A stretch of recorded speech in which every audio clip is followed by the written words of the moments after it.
Hey guys, it's Jordan from over at Trelauni Productions. I got a brand new Writer's Corner headed your way. In today's episode, we are going to be talking about brainstorming. Now, I know that is something that a lot of people have a little bit of a problem with doing. So I have a couple techniques that will definitely help you with your brainstorming. The very first point is you want to make a list. Lists are your friend. Now, I like to do mine through pen and paper. You can do yours through any way, though pen and paper tends to help a little bit more than writing it down on your phone or on your computer or anything like that. Later on, you might want to add it to your computer as a document under lists of brainstorming ideas that you have. What I like to do is write it down on a piece of paper, write it down on anything that I can to take it along with me, because your brain will ultimately retain more information if you write it down. Concepts of your list can contain anything from colors, paintings, pictures, what name you have stuck in your head, what song you have stuck in your head, what have you. It does not matter, just as long as you're writing down your lists. You can also use the whiteboard technique, which tends to work a little bit for me. It's a nice little metaphor knowing that nothing is permanent, and while you're writing your topic might not actually be permanent.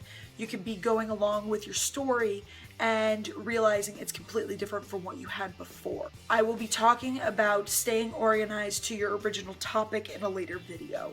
You can also draw schematics of where you want to place everything in a room with your whiteboard, wipe it away, and then write exactly what you had before. You won't remember exactly to scale, to detail, but it is a method that may work for you.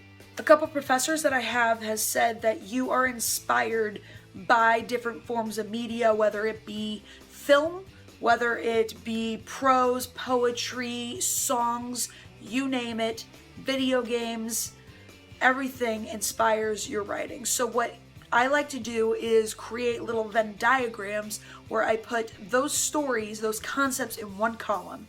In the other column, I have my list that I made. Once you have those two, you have a nice fusion putting those together in the center column of what your list that you made up versus stories that you have read. And those show your like-minded interests, what you are inspired by.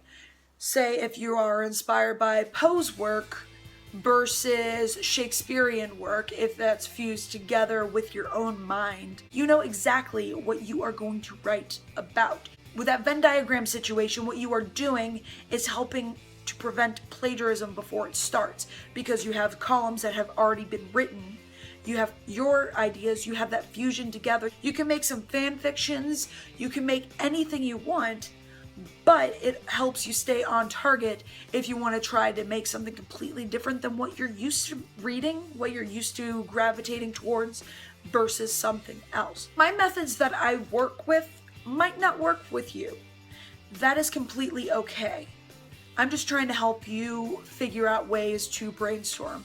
Another way you can definitely brainstorm is bounce ideas off of other people. Say, hey, what if I wrote a story about this? Hasn't been done yet. The hardest part about brainstorming is just sitting down and writing. You take everything that you have written, all your Venn diagrams, your whiteboard techniques, your lists, you take everything, you fuse it together and just write. You don't have to be the best writer in the world.